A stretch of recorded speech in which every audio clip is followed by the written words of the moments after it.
All right, hey everybody, and welcome to Live with YouTube Gaming, the first ever live series from YouTube. We have an amazing show for you tonight. Ashley Birch, iJustine, and Maddox are here for Let's News. We're gonna take a look at the NES Classic. I'm gonna vid chat with one of my favorite YouTubers, Boogie2988. It's the triumphant return of Dear Bosman with Kyle Big Bosman. And I'm so excited about this. Shawn Layden from PlayStation is stopping by. We're going to talk about PSVR, PS4 Pro, and we're going to go head-to-head in a PS1 masterpiece. As always, you get to control the show. You can go to primetimevoting.com right now. We'll have quizzes and updates there throughout the night. Live with YouTube Gaming starts right now.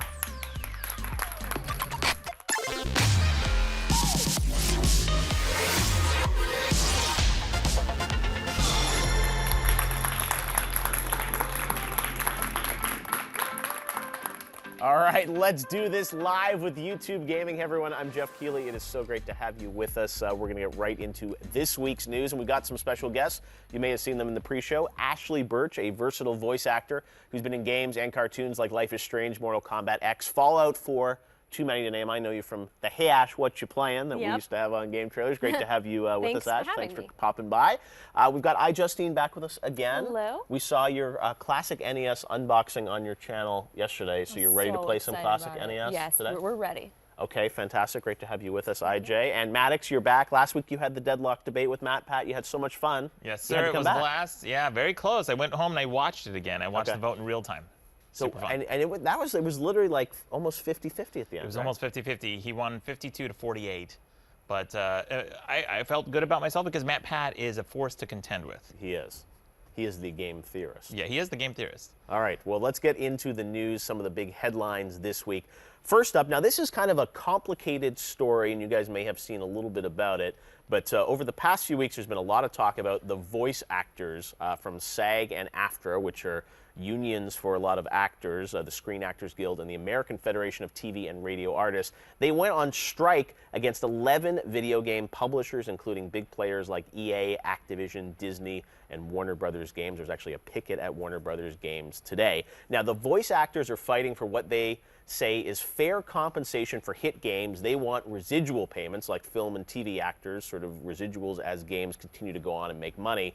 They're also looking for safety measures for actors performing motion capture stunts, shorter work sessions to prevent vocal damage, and a lot of other things. So this is a big fight. There's actually a strike right now, and we have Ashley here, who is a member of SAG, right? I am, yes. And I think maybe for a lot of gamers, I think we just want to know, can you explain sort of what is at stake here? What does this mean for games that you've been in or might be in? Mm-hmm. Can you help people explain like what's going on right now? Is this going to affect, like, are you not able to like record voices for games right now?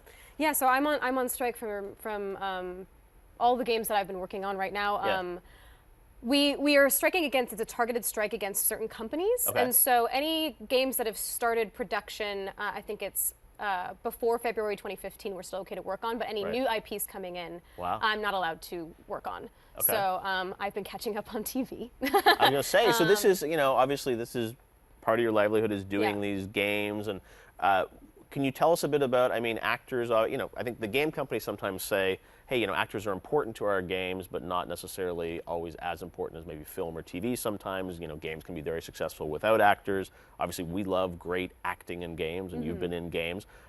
What is the position is that the actors feel like they're not being fairly compensated? Is that the biggest issue right now?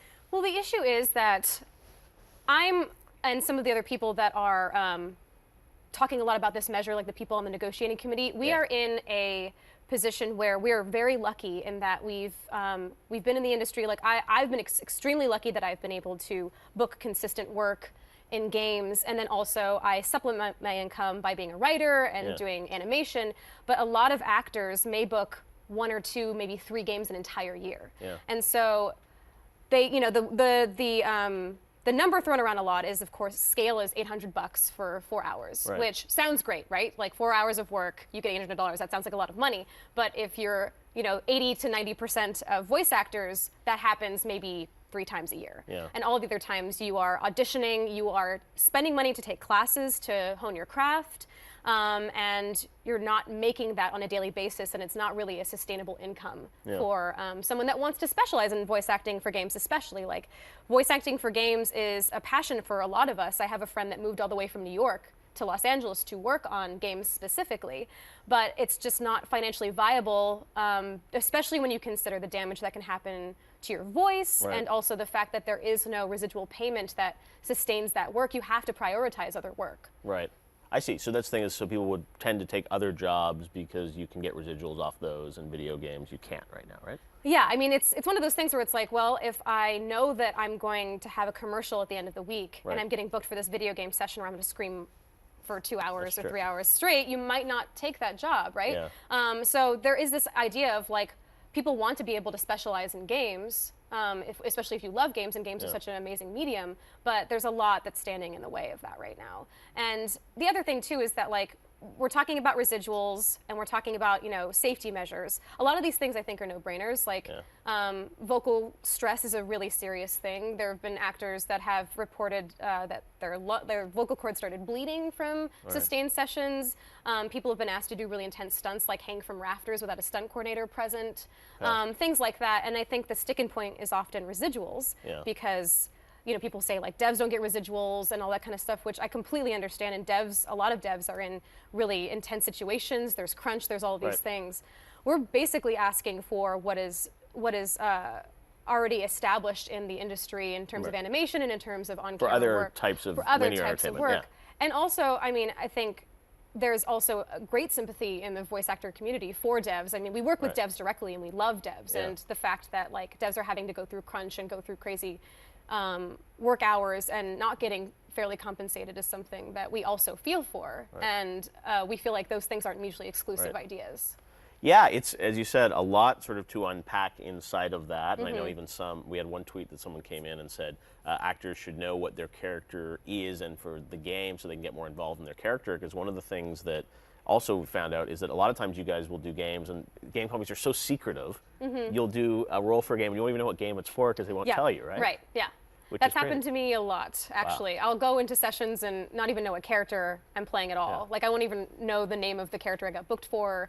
I won't know the world. I won't know anything. And I'll have to go in and have to basically digest an entire plot line. As you're reading. As I'm reading. Because people are so secretive. That's one thing that's unique in games is that, you know, film, TV projects, like, rarely do they shoot like a whole movie and then announce at the end, whereas games can be in development for a couple of years. Maddox, for your perspective, you know, you play a lot of games. How important is the voice acting to you? I mean, obviously, you know, there are other non-union actors that can be used, but how important is it to have, you know, great SAG actors in the games you play? Oh boy, you have asked quite a guy, because I made a video where I specifically talked about how I don't like the story in video games. I am the guy who skips. Sorry, Ash. This is true. Yeah, sorry, Ashley. No, nothing personal, but I stopped playing Metal Gear Solid 3 because there was a cutscene that I couldn't skip. And I thought, no, I paid for this game. I can do whatever I want with this game. And I turned it off and uninstalled it. Never played it again. True story. But I read the SAG after the point of contention is again that a lot of times the voice actors and actresses don't know the game that they're going to work on ahead of time.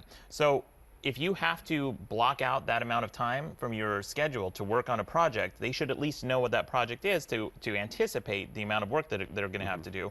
One thing I didn't like about the way SAG-AFTRA handled it is they released a strike list, a list of games that people should boycott. And on that list are unannounced games. I don't know if you saw this. Right? You don't even know Code names, yeah. Which some of them can be sussed out because Metallica was one of them. There's what's the other one? I think there was like a Black Sabbath something or other. It could be a new rock band game or something coming out. Which I felt like was a little bit of a low blow. Like they shouldn't announce code projects, I don't think, because I couldn't find that on. And sometimes those games don't even come out. I mean, you don't know what's going to happen with them. But that's the thing is, some of it's so secretive. But at the end of the day, I think the big discussion is like, you know, how important are, you know, these actors to the video game project, and obviously the game companies, you know, potentially placed even more value. Things like residuals would come into play. But as you said, you know, developers don't get that. So then it's like sort of question is like, should actors deserve that versus developers, right? Well, something that we talk about is, or something that's been said is, voice actors make up 1/10 of a percentage of, or whatever, of a game. What the budget you're saying, or? Like we make up like 1/10 of just the aspect of a game, like gameplay, graphic, like all the components of a game. Voice acting is 1/10 of it. What we're basically asking is for, like, if you do the math, it's like 1/100th of what it takes of the budget. Right. And the thing is, like, look, I know none of us are Tom Cruise. Right. So, like, as far as you know, selling again, selling, right? So, like, I understand when people say, like, there is the argument, I've never bought a game because of the voice actor or whatever. I think, that's not 100% true, because I've had lots of people say, like, you're in this game, I'm buying this game right now. Definitely. But the other thing, too, is that if you think about it, like, which I have friends that skip every single cutscene, even games that I'm in, so I understand. Do you take it personally when they skip your cutscene? No, I mean, that's the thing. There's lots of different games, and like some games are going to feature voice acting more heavily than others. But like if you take any Naughty Dog game, any BioWare game, any like story-driven game that we laud as like being a really important piece of art, especially, can you imagine any of those games with subpar voice acting? Like Last of Us and Mass Effect and Dragon Age, those games often live or die by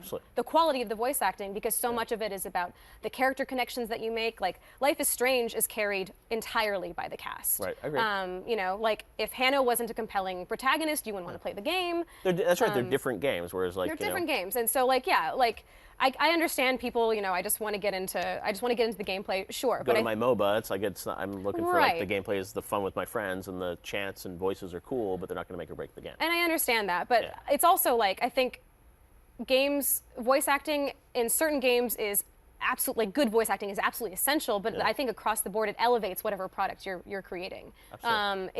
It's weird if the graphics are amazing and the sound is amazing and the gameplay is amazing, and then all of a sudden you have this like weird voice come out of nowhere. Even if you're just playing a MOBA, you want all of these high production value, right? Yeah, you want the best of the best, and I think everyone would agree with that. The question is sort of, what will people pay for it? Justine, would you pay more for a game because it had better voice acting in it? I mean, for sure. I mean, that's such a huge part of the game. I mean, even you were talking about like the percentages of what it is.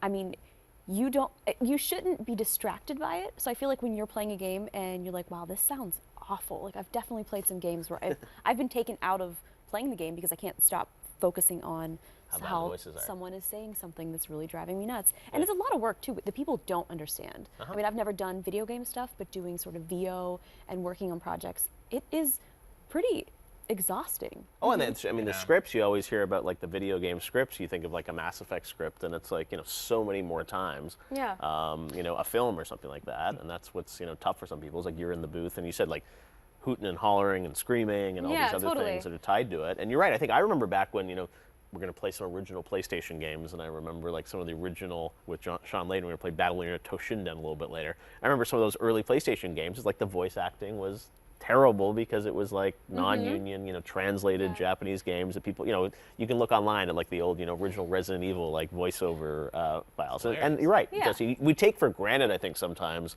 how great the sort of performances and the production values are of games. Yeah, because we've come so far in literally every other, in every aspect of games, right? So if we're willing to push the medium as far as it can go in every other aspect, why are we comfortable potentially with letting voice acting fall back to the wayside, you know? And it's also the thing that like, these things that we're asking for, we kind of sussed it out, and the residual payments would have, last year, if this contract was in effect last year, it would have only triggered on 3 games. Wow, okay. In the entire year.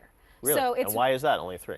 Because we're asking for, these residual payments only come into play with the most successful games. So your game has to sell 2 million units for it to even start to trigger. Okay. So it's really not something, it's not unfair, really, you know what I mean? Like, it would only have affected 3 games that came out last year. So we feel like it's not unreasonable what we're asking for. Right. What if they did this as a solution, right? Like, remember the NFL strike, the referees striked in the NFL, and then it was bedlam, it was chaos, right? Yeah. What if you guys just like threw a wrench in there, just had like a couple of really crappy actors, like in a game like Skyrim, and then one person's like, hello, oh hi, can you find this pan for me? And it's just like a dumb, like, just hire me, actually, I'm applying for a job right now. Perfect, yeah. Throw the game. You'd like to scab everyone? Oh, I'll be there. Throw the game. Yeah, no, that's the thing, is I think it'd be interesting to see what happens, and I think all these games are coming out now. As you said, it's not affecting things necessarily right now, and it feels like it's going to be years until sort of we really see like a total stoppage of potentially games if this doesn't get solved. Because anything past February 2015, these new games that are going to take 2 or 3 years, that's amazing. So we'll have to see how it plays out. But it seems like it's I was hoping it was going to get solved quickly, but it seems like there's lots of back and forth. Yeah, I hope so too. I mean, again, like we've tried really, really hard to be fair about all of the things that we're asking for, and to not overextend.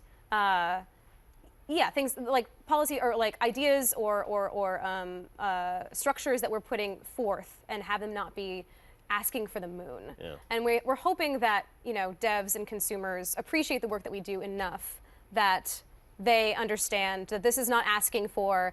We don't want the public to think that we're just like entitled actors that are asking for this. Like obviously there are people that work a lot. I'm very grateful that I get to work a lot, but this is helping a lot of actors that are coming up, and actors that don't have the good fortune of always being able to book consistently, throughout the years, because some people only, like I said, they only book 2 or 3 games a year.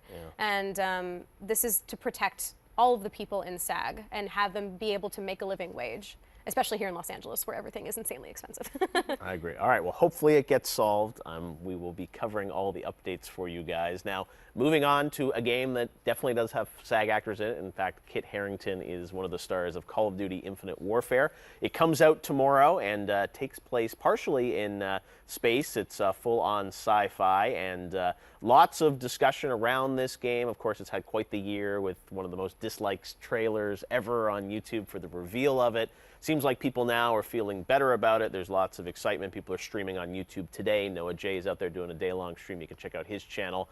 But we are lucky enough to have a copy of the final game here on set. So we're going to show you guys a little live gameplay here of Infinite Warfare. Now, Justine, I saw you tweeting that you're getting ready for Infinite Warfare, but you're traveling tomorrow, so you're not going to be able to play. Yeah, I feel like this happens every single time, and then everybody ends up prestiging, and then I come home and I'm like, all right, well now I'm starting. Right. So, we're playing the campaign here? I think so. Right? Yeah, a little campaign here. Clearly. Sorry, I didn't realize it was my controller to grab. But yeah, so this is from the guys at Infinity Ward, which is a studio that's been through quite a bit over the past couple of years here. But we are playing a little Infinite Warfare, figuring out what's going on here. Jumping right in. I think this is the first level. But anyways, we should figure out what's happening in this game. Now, the idea of being in space, what's your take on the whole space combat thing? I mean, I like space. I'm not sure if I like Call of Duty in space. I don't know. I haven't played yet. Every time that the beta has been out, I've also been traveling. So everybody has played this game, I feel like, except for me. So hopefully tonight I plan on staying up late and being able to play. Doing a little downloading? Yeah. Nice midnight download. But I mean, I'm more of a multiplayer, so I usually end up playing. I rarely do finish the campaigns, to be honest with you. I see what Matt's saying. I'm so far away from the TV. See, now you know. So poor nade shot. Poor nade shot. I'm like, I think there's a bad guy down there. So all what right. I'm wondering is how long until you're in space? This is a good question. Point? How much of it is in space, right? Yeah, there have been so many shooters that have come out. Are you a big shooter fan, Ash? Yeah, I mean, I think the last FPS game that I super got into was a while ago. It was like Left 4 Dead 2. But I dabble. I dabble now. But I think that the setting change is kind of cool. I'm not really entirely sure what the response, why the response was so negative. But I've never been like I like dabble in Call of Duty, but I've never gotten like super hard into it. So I don't know if maybe it would just felt like sacrilege to have it go to space. But it just seemed like natural to switch things up. Exactly, switch it up, and I think one of the things I'm interested in is that they've brought a lot of the guys from Naughty Dog, or some of the key guys from Naughty Dog, over to the Infinity Ward team. So I'm curious to sort of see like how story kind of plays into this. Yeah. And I feel like people just love to hate Call of Duty. Like you say you hate it, but yet you're going to play it anyway, and you're probably going to have a really great time. There was so much hate on this trailer when it first came out, and I watched it as not a fan of the Call of Duty series. And I watched it and I compared it to, because the other big one was the Battlefield 1 trailer that came out right around the same time. Battlefield 1 trailer was awesome. It kicked ass, of course, but it was theatrical. It was almost no gameplay footage. These guys had the cojones to show us their engine. They showed us real-time particle effects and smoke effects, and they showed us the levels. Of course, it's not going to look as good as the theatrical Battlefield trailer, but this is the game, and we're actually seeing the game. I thought they got really a bad rap for that because they went that route. I think it might have been the David Bowie song. Oh, really? I think that might have been the... Rest in peace. The thing, yeah. But I'm doing a live hack here. I wonder if David Bowie had passed before that trailer came out. Oh, it was a cover. David Bowie cover. It was a cover of Yes. the David Bowie I know track. very which little was about not the best. Wasn't the best trailer out there. All right, so I'm doing some kind of hack, and then I'm going to self-destruct here. But yeah, FPS in space. Why not? I know there's a moon mission. There's a moon base. That's pretty There's cool. the moon. All right, you want to play a little IJ? Check it out. Call of Duty Infinite Warfare. That is coming out tomorrow, so make sure to check it out. And Noah J's doing a stream of the zombie version as well. I'm excited for the Zombies in zombies. Spaceland, right? Which is kind of an 80s nice theme 80s. with David Hasselhoff and Paul Rubens and stuff like. Are you in that one, Ash? I'm not allowed to say either way. Yeah. But the game's out. You still can't say? Oh yeah. Well, it's not until tomorrow, right? It officially comes out at midnight, but I think people are playing and commenting on it today. So. I probably should be safe and Okay, not say are you in either it? way. And She not say can't either say way. either way. Oh, oh my gosh. Leave So her politically alone. correct. All right, The we'll answer's find just out. no. I Could be. I don't know. She's mysterious. All right. Ash is in so many games. All right. Well, very cool. So moving on to our next story, let's talk a bit about the 25th anniversary of Blizzard. Tomorrow marks the 10th Blizzcon. Kicks off down in Anaheim. Once again, going on down there. For many years, I was down there at BlizzCon. I'm going to miss it this year. But what are you guys hoping to see this year at BlizzCon? Have you been down to BlizzCon before, Ash? I'm sure I you have, actually right? have No? never. I've never been. Oh my God. Which is Right. crazy. Yes. I want to know more about Overwatch. That's all I really care about. I know. In my entire Started life. playing Overwatch. Did you? What do you think of It's really, really fun. It's Yeah, so isn't fun. it? Yes. It's so Yeah. good. I feel quite like the I fun need to game. sit with somebody who's been playing it for a while so Yes. that I can just kind of breeze through everything and be like, all right, this is what you need to know and this is how you do it. It's But fun, really, pick really up and fun. play. One of the first Blizzard games sort of came out on console alongside Yeah. PC. Rumors that there's going to be a brand new character, Sombra, announced for Overwatch. There's Some rumors. art leaked, right? Yeah, it's like some Yeah. art leaked on that. There's some rumors of maybe some new stuff for Diablo 3, which would be interesting. Big question I think is Blizzard going to use this as a platform to announce a brand new game? What's there going to be? Will they go back and make a Warcraft 4? Will there be, what's Diablo feels like they haven't said a lot about in a while. So what's going to happen with that game? And this is, this is a fan conference where Blizzard really holds all their news all year for this weekend. So we'll have to sort of see what happens. Maddox, are you a big Blizzard fan? Yeah, I'm a big fan, and there are some conspiracy theories that Tell us. Diablo 4 is going to be announced. Yeah. I guess because there's 'cause of the dice, the right? dice, right? Yeah, You yeah. saw that? So there's like a screenshot of like a 20-sided dice, and like all sides should have been 1, and one of them says 4, and then Okay. people are like, well, 11-4, that's tomorrow. They're going to announce it at BlizzCon. Right. Diablo 4 confirmed. It's it's the new Half-Life 3. Okay. Basically. I mean, who knows? That's certainly a franchise that I think you could see Yeah. Blizzard announce something new, and they also tend to sometimes announce things and then it's years until they ship. Overwatch actually had the beta; it came out pretty quickly after they announced it. Right. But certainly some of the older Diablo and Diablo 3 had many years of BlizzCons where it wasn't out yet. So we'll see. It's going to be live streamed tomorrow. You guys can watch that online, and we'll cover next week what all the big news out of BlizzCon. One of the big things at BlizzCon is the costume contest that they have, and every week we like to highlight a really cool YouTube creator that's out there. They have a cool emerging channel, and we want to introduce you now to Svetlana, aka Kamui. She's been into cosplay since 2003, and she was inspired by anime magazines to check out cosplay events. However, playing World of Warcraft is what led her to really get into the cosplay community, speaking of Blizzard. She makes her creations with her husband, Benny, and the two have authored a couple of books on cosplaying. They mainly focus on DIY tutorials of cosplay and weapons to get others involved and interested in cosplay. Here she is making a replica of the Diva gun from Overwatch, speaking of. Maybe she's gearing up for a little BlizzCon cosplay, and you can check out her channel to see her DIYs and all her cosplay. You ever do any cosplay, AJ? No, but this is really good. I don't have patience for that. Yeah? I know. No it's way. Amazing. Her Symmetra was so good. It was pretty good. Yeah, What if it's someone awesome. makes cosplay for you guys and sends it to you? Would you then wear it? Yeah, but I don't Yes. Yeah, I definitely would, but I feel like 100%. that's like a cosplay no-no. Oh, really? Is Yeah, it? like you Yeah. gotta like Has to be make health your It's and own sacrilege, sacrilege, thing. right? They Yeah, take you it have so to make your own seriously. thing. Yeah. For sure. Yeah. All right. I did do once a Comic-Con. I had Stan Lee do a little, like, we did this thing for a show that I was on. So he like made this like character, and then I felt like that was okay. Yeah. Like, Stan Lee was involved there. Okay, we can. That's approved, but otherwise, and no cosplay for you, man? Yeah, I went to AnimeCon one time, and I just put together the most half-assed, like Tekka Man costume out of Whole Foods bags, paper bags, and aluminum foil. And I thought, oh, this will be hilarious. And I started like photobombing these like cosplayer photos, and they got really pissed off at me. Oh no. They were like really mad, and I'm like, guys, it's digital. You can take another photo. Who cares? When we went, we used to go to PAX a lot as like the Hey Ash crew, and we would do really like bunk.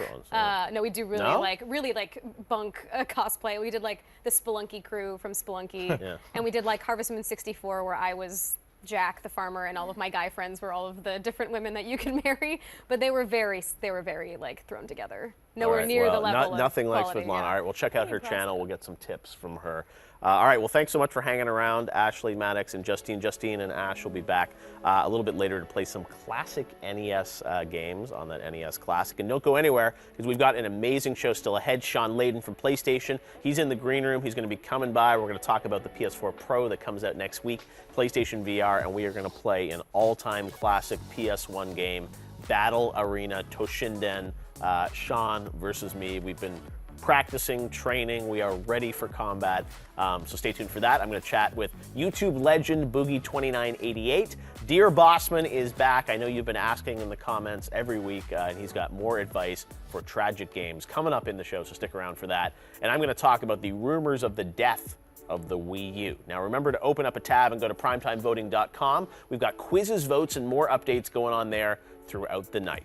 All right, this Sunday, November 6th, is the Clash Royale Kings Cup going down at the Jet Center here in Los Angeles. 8 YouTubers will be taking on all challengers in what should be a really fun tournament. The competition is open to players 18 years of age and older. And to sign up, you can go to kingscuptournament.com. For a quick preview of what to expect this Sunday live on YouTube, check out this video. Prepare your cards, sharpen your swords, and sound the trumpets. The decisive battle begins. Seriously, this should be pretty cool. 7 other YouTube creators and I are going to be battling head-to-head against people like you from all across the world to determine who is the best of them all. On November 6th in Los Angeles, California, the most epic of battles take place, open for the world to participate. Should I use the Inferno Tower or the Inferno Dragon? For the chosen ones, the greatest. Hold on a second. For the chosen ones, the greatest challenge lies before them.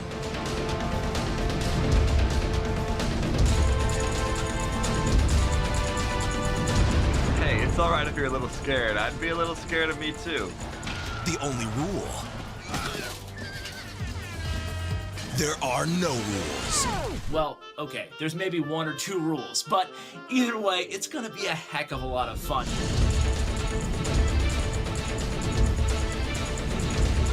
We're definitely gonna be trying to beat you guys. I mean, I'm not gonna lie, we're not gonna take it easy. In the end, there can only be one. Yep, I'm pretty sure it's gonna be me. To the winner goes the ultimate trophy, the King's Cup. FYI, this is just an artist rendering. The real trophy is gonna look super cool. This will be epic. Fighting! The scene is set. The planet's greatest Clash Royale players have embarked on a collision course. The most glorious battle is upon us. All us YouTubers will be battling against some of the best Clash Royale players. Also, there's gonna be $100,000 in prizes. Join us live on November 6th. All right, joining me now is the chairman of Sony Interactive Entertainment Worldwide Studios, but you know him as that cool guy who's on stage at E3 for PlayStation and the PlayStation Experience, Shawn Layden. Shawn, thanks for joining us on Live with YouTube Gaming. Hey, thanks for having us, and congratulations on your program. Thank you very much. It's been a lot of fun, and I got to say, you know, the gaming community loves to have opportunities to talk about things, so I really appreciate you kind of coming on, wanting to talk to all the folks who are PlayStation fans around the world. It has been such a big year for PlayStation. I mean, Uncharted 4 coming out, an amazing E3, PSVR, and then next week, PS4 Pro. You guys are, I feel like, I was saying to someone at PlayStation, it's like every month you guys have this major product launch this fall. Well, that was it. After E3, typically, as an industry and as a company, we kind of, lick our wounds and get back after all the E3 crazy and start to get ready for the end of the year. But we just went straight out. Right after E3 was just beginning the promotion for PSVR, which has been really successful. Are you happy with how it's selling? Really happy with it, We hope we can get more product into stores because I understand some places are kind of showing up light now. Yeah. But it's been fantastic. I've been spending a lot of time with Rush of Blood. Yes, that's a good one. That's a great game. Thumper, I love too. Thumper is a secret hit. A lot of people are keying off on that. Yeah, it's amazing. So we're really happy with that. We also dropped the price of the standard PS4 to $299, and now a week from today we'll have the launch of PS4 Pro. Yep. So there's been a lot going on. So one thing I wanted to ask you about before we go any further is chairman of SIE Worldwide Studios. I think a lot of people know you as, this guy that we see at the press conferences, talking about stuff. But, you obviously kind of Sony Computer Entertainment America, then Sony Interactive Entertainment. Right. What does the chairman of Worldwide Studios do? Are you focused now on sort of a lot of the games in the first party group, or how do you define what you do every day? Well, there's a lot. Yeah. There's a lot that's going on. But development is where I came from originally. Yeah. Inside of PlayStation, when I started with the company back in '96. Yeah. I started in Tokyo, in game development there. And that was like '96 was that the year that Crash came out? That was the year that Crash came out. Yeah. I remember that because that was like year 2 of PlayStation. I'd be at the first E3, and that's what I don't think people realize. You were there over 20 years ago when this was all coming together. Yeah, when it was a very small operation in one building in downtown Aoyama, Tokyo. Yeah. And now it's grown into this very large organization. And back then what we were trying to do for PlayStation 1 was, my division was in charge of bringing Western titles to Japan. Okay. Now Japan, of course, is mecca for gaming, right? That is the center of all gaming activity. And then to bring American games and European games in and try to appeal to Japanese consumers was, like trying to sell, coals to Newcastle, as they say. And that was, so Crash was an example probably of something Naughty Dog made in America? Naughty Dog made, and we treated that one differently. Shu Yoshida, your friend, he was the lead producer on that for Japan. Wow. And they tried to make it look as Japanese as possible. You can see subtle differences. The Crash character in Japan, the eyes are a bit bigger, and it's kind of got a little bit of an anime sheen to it. Some of the gameplay was tuned differently. Wow. And everything was done in Japanese script, katakana. So they were conscious of trying to make it work. Conscious of trying to. There'll be people in Japan who'll tell you that Crash Bandicoot is a Japanese game. Right. Wow.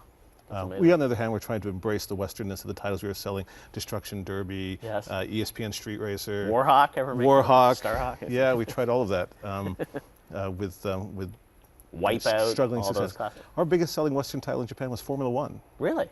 Okay. Huge Formula One fan base in Japan, especially around Ayrton Senna, the driver who passed away.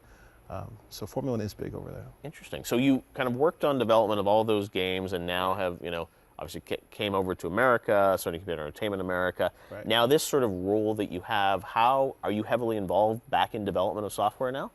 Well, Shu Yoshida remains president of Worldwide Studios, and he's the man who makes all that magic happen. Yeah. Bringing me into it is really just trying to get a closer alignment between what we do on the publishing side of things as well as development. Also to work with the studios in seeing how we can continue to innovate and to push the edge. I would say that Uncharted 4 is probably the best adventure game of this generation. Yep. But at the same time, we need to be there for, we call it a platform, right? For PlayStation 4, for things like VR. The Worldwide Studios did a lot of work, a dozen plus games to support the launch of PSVR, which is a kind of program which, though we had a lot of support from third parties and indies as well, we have to show our love for it, our belief in it, to make sure that the market goes, if you will. So we're doing a lot of that, about coming together to really support the platform and to continue to push the edge of great gaming. And you play a lot of games too. That's something I think people, probably I don't get to play as much as I'd like. Is there anything, obviously Uncharted 4 I know we both loved. There have been other highlights for you this year, just in your, it doesn't even have to be a first party game, but things that you've loved? Well, I've been playing a lot of VR for the last 6 months, trying to, get cognizant with that at the same time. We were constantly tuning to the last minute to make sure the games were all at their best effect. I'm a lot of first-person shooters. Yeah. Okay. Been doing a lot. That's kind of where I sit. I'm the midnight dad, right? Okay. You work all day, you come home late at night. Played your Titanfall 2 yet? Haven't pulled that one out yet. Okay, that's a good one. I still can't complete Doom. That last level is just rock hard for me. Doom is such a great story. I think of that classic old school feel. You talk about like old school 90s games. It's just fast, frenetic. Fast, frenetic, really well done. and enemies take patterns that you can learn and come out against. And it was, That was a blast from the past. Well, you've got a good year for first party. Obviously, Uncharted. You know, I'm in Game Awards mode, and I'm sure that will be recognized in some way because that's obviously an incredible game. Last Guardian coming out in just a couple weeks. Coming out in a few weeks. I know. We're going to have, we probably announced it now, we're going to have Ueda is actually going to be on the show next week talking about The Last Guardian. So that should be when that went gold, you can paint a happy Ueda from that moment forward. I was going to say, that's been a long journey. But the thing is, you guys have really supported him as a creator through all these years. And I know that was a big moment last year at E3, finally bringing it back. Yeah, and I feel that I've been somehow attached to that project. Yes. Through being president of SCJ or what I was doing in Europe. Yeah. And we're so glad that he's come to completion on that. Not just because we're glad to bring it out to the population, but it's a fantastic story. It's a typical Ueda tale. Yeah. And I think it's going to find a lot of love. He's done an amazing job. Now, one game I do want to ask you about that's a Sony game that came out this summer, No Man's Sky. A lot of consumers, I think, have had very great opinions about the game and what's gone on with that. From your perspective, what do you think, what can the industry sort of learn from that? Do you have any takeaway on sort of like, the feedback from the consumers around that game? I was a part of that, kind of revealing it with Shawn. You and I had a lot of conversations about that over the years. What's the takeaway from your perspective on that? I think Hello Games, Shawn Murray and his team had an incredible vision for what they're going to create. Yeah. Something never done before. And a very small team had a very huge ambition. Yep, agreed now, with that.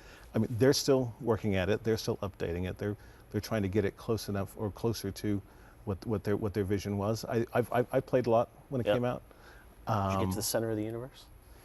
Was that left or right from where I landed? It was a long way in, with a lot of mining in between it. I think what we learned from that is that we don't want to stifle ambition. Right. We don't want to stifle creativity. We don't want to put people into slots where they must execute against an action-adventure path or a fighting path or a shooting path. Yep.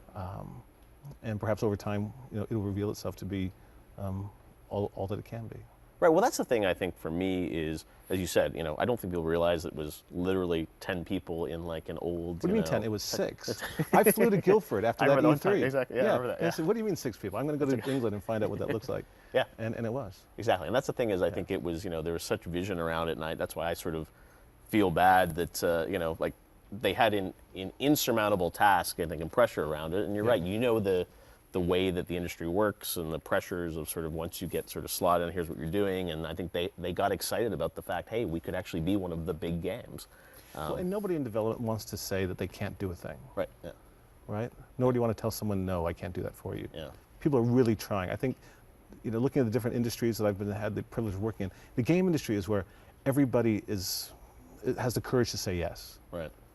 And they want to try to realize their ambition. They want to try to make that vision.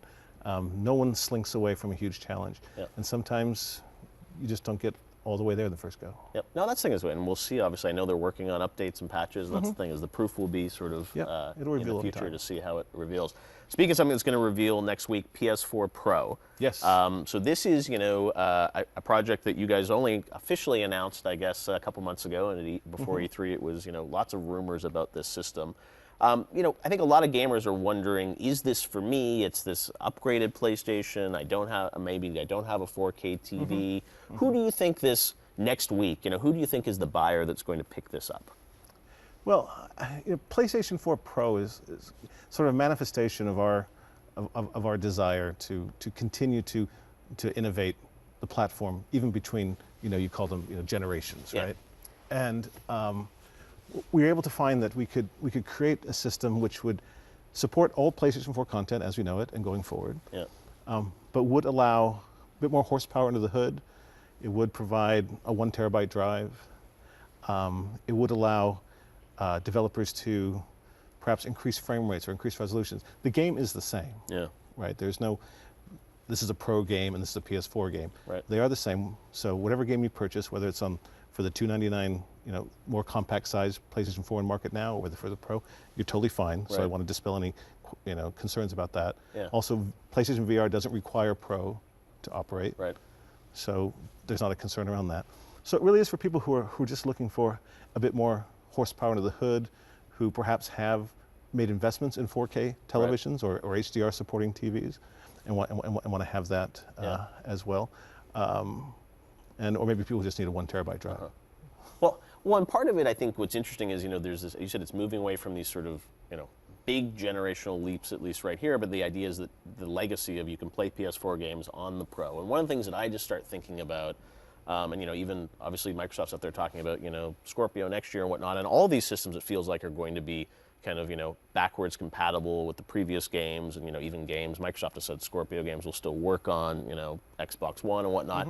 And that general idea, I think people are excited about it, that, the systems aren't going to sort of break. But is that going to hold back, do you think, kind of innovation when, sort of like, I'm sure people could maybe max out the PS4 Pro a little bit more if they made a game just for that. But right now, you're very clear with developers that you don't want them doing that, right? Right. The platform is PS4. Right. And Pro is just a little added oomph. Right. It's, I don't know, there's an Audi A5 and then there's the RS5. Right. Yeah, no, and I think it seems like Microsoft's taking the same approach. We'll see with Nintendo with the Switch. But when people do that, do you think, is that going to somehow limit game developers because they can't push, right to the limit? I think the developers will push all the time. Yeah. But I think it's really important that we maintain a standardized platform. Yeah. So when fans buy into a platform, they can feel confidence that it will be there, it will perform for them. Yeah. For a number of years. Absolutely. No, you're right, and that seems to be everyone's approach, so we'll see what happens. Microsoft's talking a lot about this, most powerful console ever coming next year. You guys can't do true 4K gaming, whatnot. I mean, for the fans out there that are wondering about this promise, obviously we don't know quite what that's going to be, but what's your perspective on, the idea of someone else having the most powerful console out there? All I know is a week from today, we'll have the most powerful console out there. That's true. That's true. It's real. It's coming out, it's right? Real, it's coming out. Yeah. That's true. And we will see what next year brings. It's always kind of fun in this industry. But also, a lot of great games. And the thing that, I get excited about is the amount of software that you guys showed at E3, one of the best press conferences, I think, in the history of E3. So many games.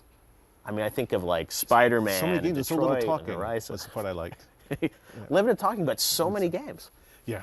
Yes. I think the studios, as well as our partners in the publishing community, are really hitting their stride with PlayStation 4 development now. You saw that all. We put it all on the stage.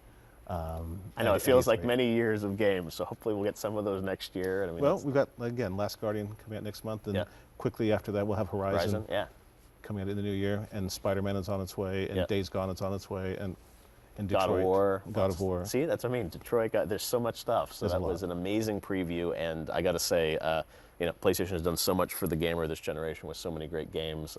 We are excited to see what's next, and I know you got PSX coming up, right? And we have PSX, yes. Yeah. In the first week of December, shortly after a small event, I think, that you're hosting. Yes, exactly. Game Awards right in PSX. We'll have a great couple of days, I think, with lots of cool games and community. Anaheim's going to be a great venue for this. The convention center is fabulous. I think the amenities around it, hotels and whatnot, will make it really easy for people to come and join us for that event. And we'll have a really exciting time, and I'll have to pick which T-shirt I'm going to wear. I was going to say, I was wondering if you're going to wear a T-shirt here or not. Pop that one see open. what it was Crash last year, right? Do you have any thoughts on what it's going to be this year? I'll get back to you on that. Can't reveal anything. Can't reveal. Right. That's the only thing I got, right? Well, actually, so this next thing we're going to do, which is going to be really fun, came out of a conversation you and I had a few months ago where you're like, maybe I'll wear this T-shirt at PSX. Battle Arena Toshinden, a Battle PS1 Arena classic. Toshinden. Yes. Yeah, there you go. There you go. I like how you say it. This is a PS1 classic, and Shawn, we're going to have a head-to-head battle right now. Yes, I know. Are you ready? I think I'm ready. The thing is, it was amazing just to pick up a PS1 controller again, because this is small. I know, and it's just this is a wired controller, SD TV. But let's head on over here because we are going to go head to head and get ready. Kyle is going to set us up. Kyle, what do we got?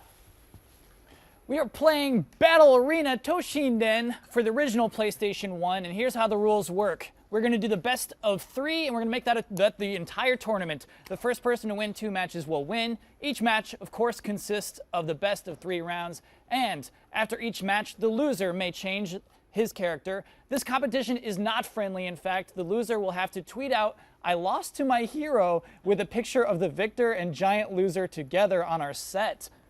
Gentlemen, are you both prepared for those stakes? I think we're ready. It's too late to back out. This is much too late to back out. Original PlayStation. 1995 right here. The LED sort of lights up. Simplicity itself. Look at that design. So beautiful, though, right? So beautiful. I almost want to power off and power back on just to hear the chime. But Are you two stalling? Go ahead and pick up the controls. All right, so here we go. Toshinden, This is PS1 merely Classic. a demonstration. We're going to go head to head. We're going to do a versus human battle. I'm a meat popsicle. 1995. Now, because it's an old PlayStation game, you have to press start to select it. There we go. Okay, here we go. Pick my character. All right. So who's whom here? I am Rungo. Rungo, and I'm EG. Okay. Here we go. Round one, Layden. Oh, look at that. You got the... Okay, they're filling each other out. No punches thrown yet. See, there you go. Real 3D gaming. Look at that. Here we go. It's 3D not gaming. 2D. Your big bad. Oh, I gotta... I'm EG, and he's Rungo, although this is, you can switch sides, which is one of the cool things. Oh my god. Commentate. Figure out, you got some advanced moves here. Button mashing at its best. I was gonna say. Uh-oh. There you go. Oh, fall off the side. Mr. Round one Sparta. delayed. Round Yeah. one delayed. Rungo, in charge. That's a giant turkey leg he has. All right, bout two, fight. I'll take my time here. Keighley, you need to come at him with something, I know, man. hold on. Oh my god, he's learning his combos. Shawn's playing keep away over there. Keighley cannot come in. He jumped in. Oh, he got a little poke. Poke, here we go. The boot is back. Dance moves, here we go. Oh, yeah. Get away, run away. Roll over. Come on, round two. A drop kick and another kick. Rungo, oh my god. Oh my god. Rungo takes the lead. The bat Oh hurts. my god, I'm done. Dead again. I think I'm done. That's game for Layden. What does he have That's to tweet game again? one. It's like, I'm with my hero. I lost to my hero is what he has to tweet. You are my hero. But we need to go best of three. So We're Keighley, doing go it ahead again? and press start. Yeah, you have another chance. Oh, I didn't know we were doing best of three. Yeah, Okay, you need to counter pick. Don't pick EJ again. All right, I'm gonna go with Fu. Nice, good pick. Sophia. Geoff Keighley picks Foe. We'll do that. Foe. Shawn Layden goes Foe, I guess. with the alternate colors for Sophia. Much respect. Whoa, no, not that one. There we go. Thanks. He has this all planned out. I haven't touched this game for days. For days. For days. It's been days. Sitting Hardest thing was to find a TV that would support takes this, right? RCA cables. All right, here we go. The setup was not easy. Okay, Sophia coming out with some quick whips. Keighley again has no answer. He's just ducking and blocking now. Come on, roll me over. Shawn drops in, does some rolls. Keighley cannot hit. Oh, he connects. I'm trying to connect. Just going with the drunken monkey. Drunken master. Move it around. There you go. Oh, look at that nice move. little slide. That's nice. Like Wolverine. There you go. Go for the distance. Shawn set up a wall. The whip cannot be penetrated. Keighley Mueller spins. Oh, he's got some slashes. It's tied up. He's flipped on to his back. I gotta concentrate here. Oh. Getting close. Go down, go low. Oh, go for the bicycle kick. It's a matter of button mashing at this point. Who can mash faster? Shawn comes out with the whip.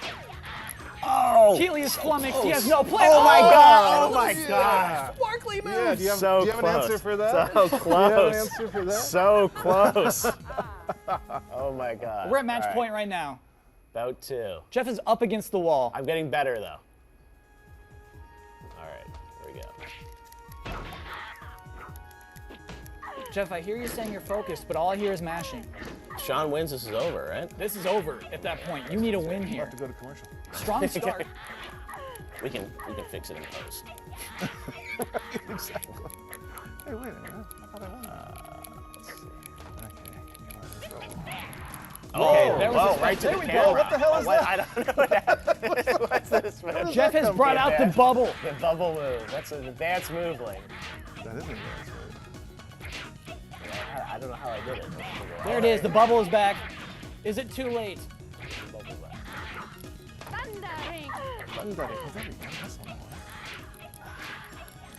Shawn Layden relentless with the whip. It's got this feature. Oh, Keighley pokes his ankle. Finally. We got around for Geoff Keighley. This is What high is this? pressure, Like though. Wolverine's grandfather. I was going to say, I don't know who this guy is. His bubble is quite something. Look at those All right, talons on here. here we go. 100 seconds on the clock. Still have to win this one. We're finally seeing some special moves from Geoff, and it is paying off. Oh my God. Whoa. Shawn Layden half dead right now. Jeez. Oh, Keighley was just just egging you on for the first time. he's a ringer. Toying with his meal. Slides under. Takes her out. She's flipping. She's kicking. Oh, Nice. what is with that? Oh, it's almost over. One more slash, and Sophia's Yes! down. Yes! Tied up, Match Layden. two goes to Here we Geoff go. Keighley. This is my guy. I may not switch characters now for You probably shouldn't. You should stick with foe. All right, here's game 7. Oh wait, I already picked him? Okay, you're locked into foe. Yeah. Oh well. Oh, and we go back to Rungo. Go back to what worked the first Yeah, time. exactly. Are you kidding me? That turkey leg. He looks very big compared to my little guy, but he's sleek. He's sophisticated. Oh! Oh, Rungo just putting in the damage Rungo. on foe. That is a big club and it hurts. Oh my God, Rungo. Keighley is See, panicking Rungo is what he now. practiced on all weekend. It's clear. Oh, and he's out. An This is not early looking kill. Good. This is not looking good. We're at match point again. Oh my God. Shawn Layden about to take it. He's modeled after Dolph Lundgren. Dolph with a turkey leg. Yeah. All right. Say your prayers. I'm scared. Keighley backing Coming up. right at me. Oh, there you go. he's doing that. Going under. He slides in. I need my purple ball, whatever that was. Bring the orb back, Keighley. I don't know how I did it, but I'm gonna try some combos. Rungo brings the fire. They're both going low. We see a lot of crouching now. We're at the crouching point of this match. Oh my God. Rungo's got the flames coming I out. just can't get in there. Bring out the bubble, Geoff. I don't know how I did the bubble. Bring the bubble back. That's the only way to win, Geoff. I don't know what the bubble was. Rungo's coming in. He smells the blood. Watch out for the bubble. Watch out for the bubble. Oh, that smack. Oh no, I think he won. I think he won. Yeah. One final I smack think of the he bat. won. Congratulations, Shawn Layden. Good feeling. 2-1. Okay. I got to do my tweet, right? Yeah, I'll take the picture. Take the picture. I'll okay, put this here we out go. here. Yeah, absolutely. This is my weapon. He defeated Yeah, me. that should definitely be in the picture. It's a good picture. All right. That's really We did it. All Thank you, right. Shawn. Thank you, Geoff. Rematch at PSX. I'll see you there. Exactly. Here we go. All right. I want to thank Shawn for joining me. In just a minute, we'll have some FaceTime with Boogie2988 Skyping in, who I think might be at the Game Awards in PSX. We've also got a retro treasure. Speaking of old school gaming with the NES Classic, you can log on to primetimevoting.com right now and let us know which game you want to see us play, and I'm going to share my thoughts on the life of the Wii U. But right now, our unlicensed game therapist, Kyle Bosman, is back from his hiatus, and he's ready to help all the helpless gamers out there. This is Dear Bosman. Check it out. Every day, we here at Live with YouTube Gaming receive hundreds of letters from video games all over the world who are looking for our help. I'm Kyle Bosman. This is Dear Bosman. Let's see whom we can help tonight. Dear Bosman, I'm the most recent title in the greatest and most popular fighting game franchise of all time. Why are my sales so bad? Quarter Circle Punch, Street Fighter V. Well, Street Fighter V. People are willing to forgive. We like to forgive. We love the story of a bad game turned good. But you have to look different. You have to prove that you've changed. And I know you changed. I know you've added things. You had that cool, I love the story mode. But this box has a connotation. It has a stigma. It stinks. People don't want it. Something like that. That's selling for $1 million, baby. How about this? That's a $5 million seller. You want to sell $6 million? Go with this. And listen, if this comes down to some concern about money, diversify your investments. And I just recently learned about this. There's a whole milkshake stock trade. I'm making bank on it right now. Crazy milkshake money. Glock, glock, glock. Dear Bosman, do you think free to play is a negative term? I'm considering a release structure in which I will make a portion of myself free to all. And then if players want to continue, they can buy the rest of me. Is this the kind of thing consumers are interested in? Sincerely, Battleborn. Because you want to go free to play. Now you think you're a real game? Yeah, go free to play, bud. Try it. Let's see. It works for Evolve, right? You know what, Battleborn? You're a joke. You're a pathetic joke, and it will always be funny to make fun of you. I'm gonna get sick laughs for all time making fun of how pathetic you are. Dear Bosman, I'm a brand new IP that will be exclusive to Xbox and PC, which is frankly kind of scary lately. How do I avoid the fate of Sunset Overdrive and Rise? And Project Spark, Loco Cycle, and Quantum Break? And Fantasia Music Evolved, and Scream Ride, and Crimson Dragon, and Recore, and Xbox Fitness? Fingers crossed, Scalebound. Scalebound, if we're being completely honest with each other, you are not going to sell well, but that is okay. Use that. Use that probability to shed the expectations of a AAA game like a dragon sheds its skin. AAA games, often they have to pad themselves out to reach a certain number of hours, right? They have to make lots of concessions to reach a broader audience. You don't have to do that. The best way to position yourself for success right now is to be unique and be confident in your unique qualities. Go wild. I wish I could go crazy. I wish I could go nuts. But I got this Live with YouTube Gaming deal locked down for at least 10 more years. I gotta pretend to be normal. I gotta keep my nose clean. By the way, what is this? This right here.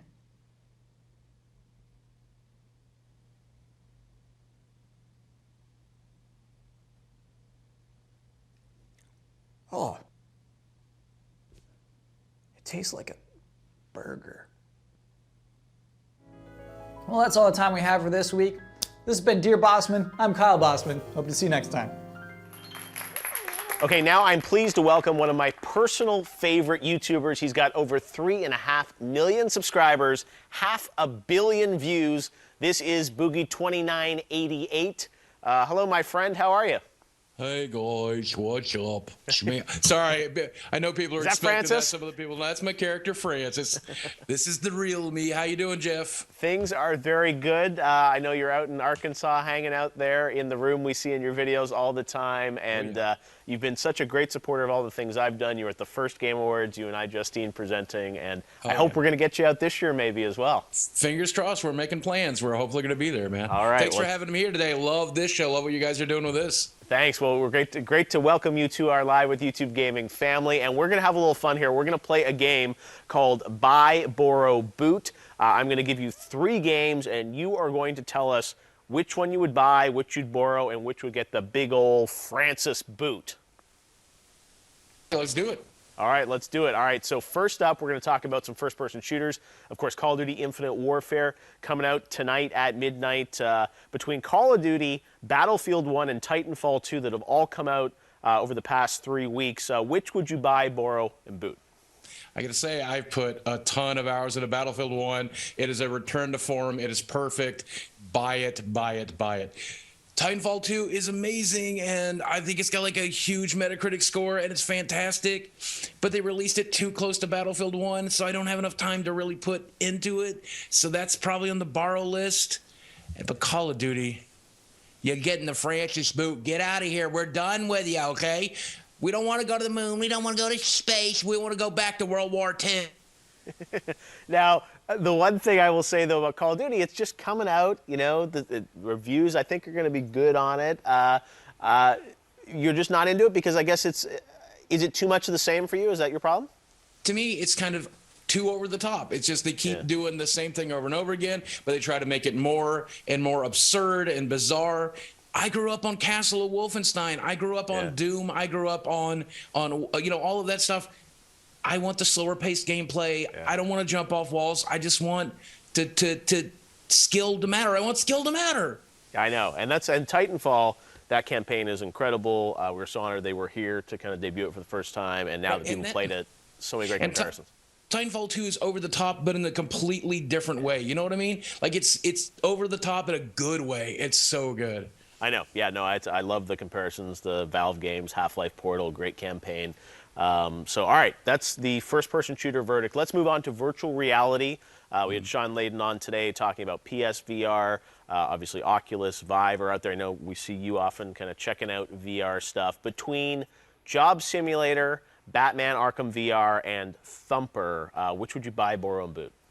I gotta say, man, VR is a special place in my heart because I'm a big guy. I haven't been able to do a lot of stuff in the real world, so getting to do new stuff in virtual reality is amazing. But easily, Job Simulator is okay. That's probably a borrow, right? Thumper, I have never played. I have never. It's so good, man. It's incredible. Oh, Thumper, you gotta play. It's great as like a Steam or PS4 game, but when you step into PSVR with the full 3D sound and the experience, I don't know if you ever played like Amplitude or Frequency or some of the old rhythm games from Harmonix, but it is like it's a trip. It's just like you'll lose yourself. You got to play it. Easily the best on that list is Batman, though, isn't it? Yeah, like, no, it's so short. But it's short, exactly.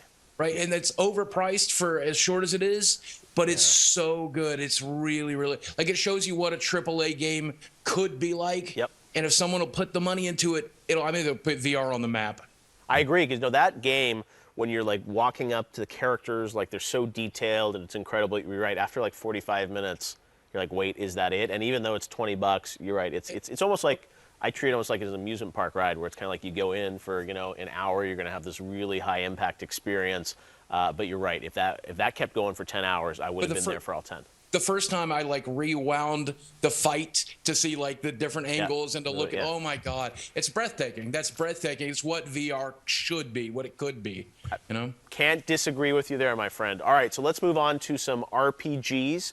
Not any big RPGs coming out this year, except for one I think we're going to talk about here. Skyrim Remastered, Dark Souls 3 came out earlier this year, and then World of Final Fantasy. Are you into that?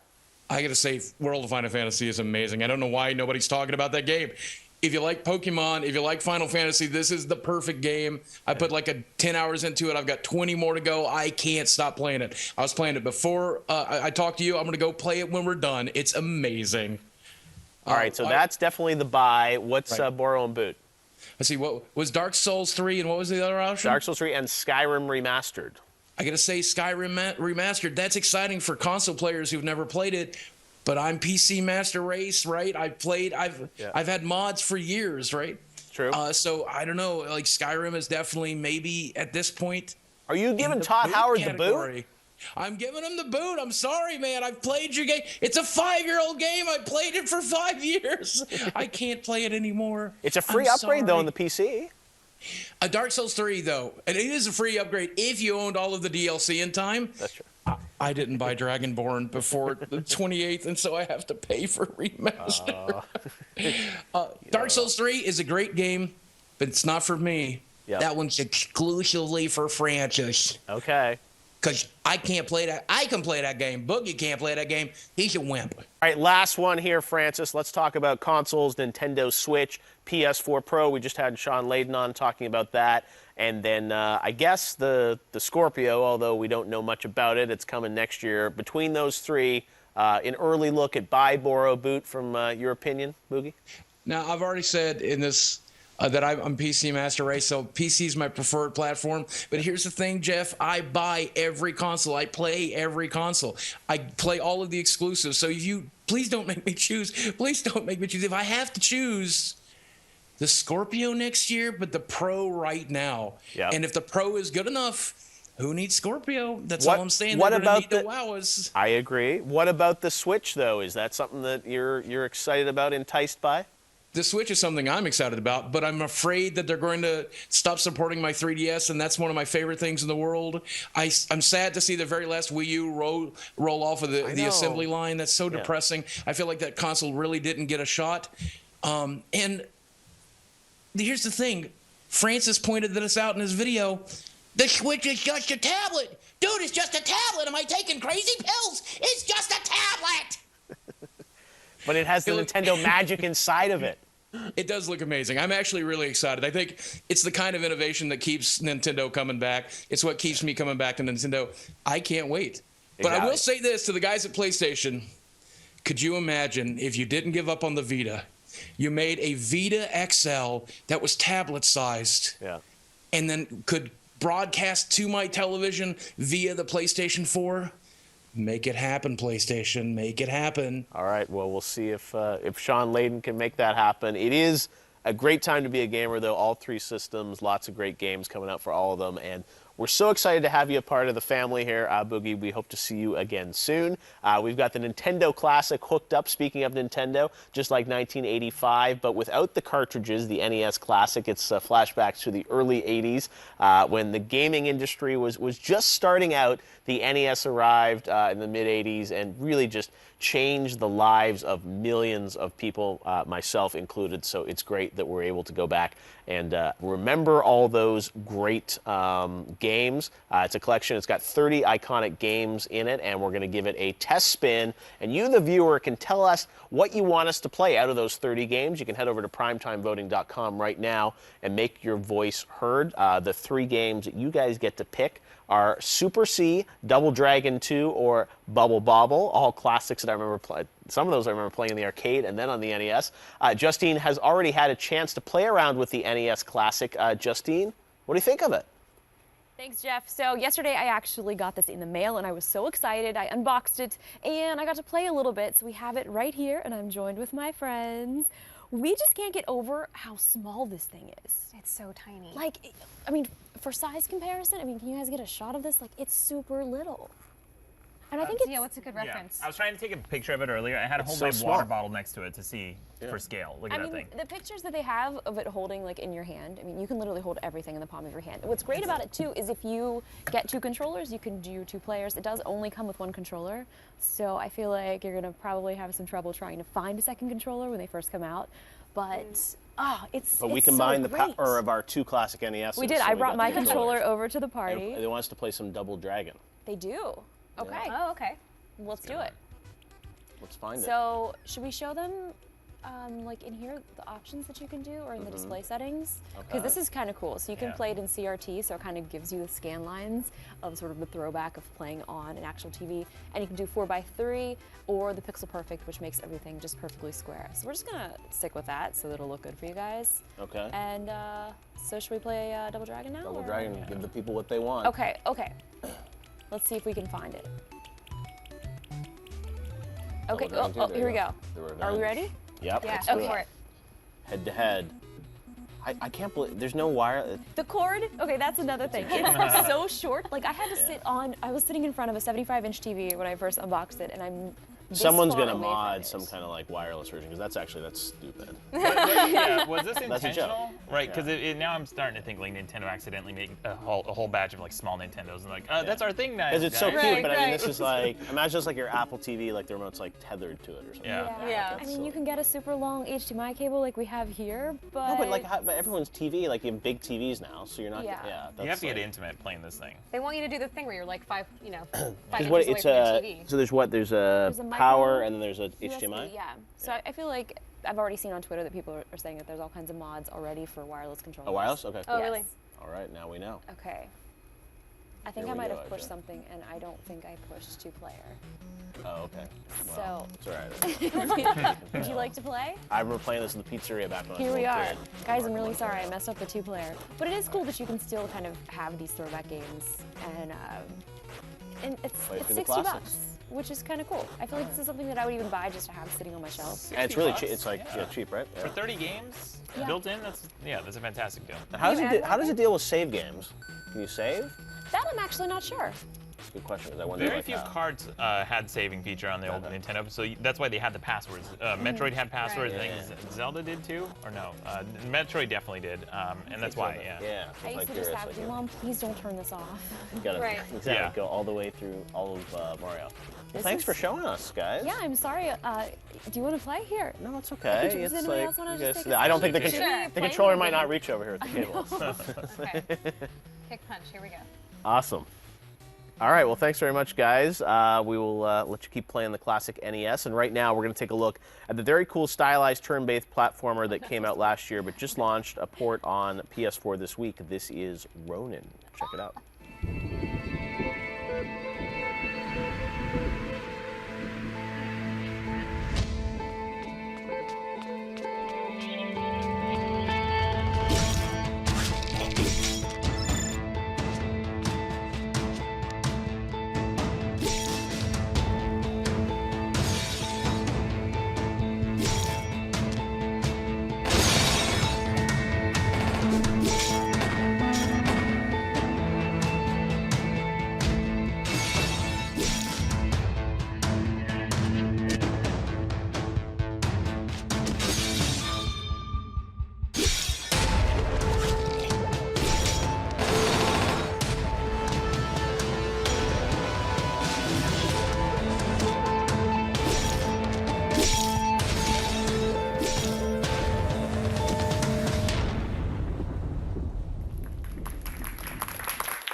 Wii U, we're going to miss you. Before we go, I wanted to give you my take on the rumors this week that Nintendo is ending production on the Wii U. Nintendo has subsequently denied the claim, but it got me thinking back to the legacy of the Wii U, and yes, that infamous Nintendo press conference where Reggie revealed Nintendo Land, the fake fireworks, remember that? The Wii U had a complicated lifespan, and it got off to the wrong foot at E3 for 2 years in a row. Anyone remember Nintendo TV? Or that promise of how Batman Arkham Asylum was going to be the game you wanted to buy again because there was a different Batsuit you could wear? The Wii U had some real standout games, and for me, Splatoon was probably the best example of Nintendo at its finest. It was sort of like Blizzard when it finally made Overwatch. Nintendo birthed a new intellectual property with a killer game mechanic. It was fun, it was fresh, it was very Nintendo, and it's something that we hadn't seen in a long time, perhaps back to the days of Pikmin. But third-party support dried up very quickly, and honestly, Wii U became a console for very patient gamers. Even Zelda, which was first teased over 2 years ago, still isn't out. Now, I know there are Nintendo fans out there, but if you're one, you probably had to buy another console to satiate your appetite for gaming. The Wii U was really a delivery system for Nintendo first-party games, and let's face it, there weren't a lot of them.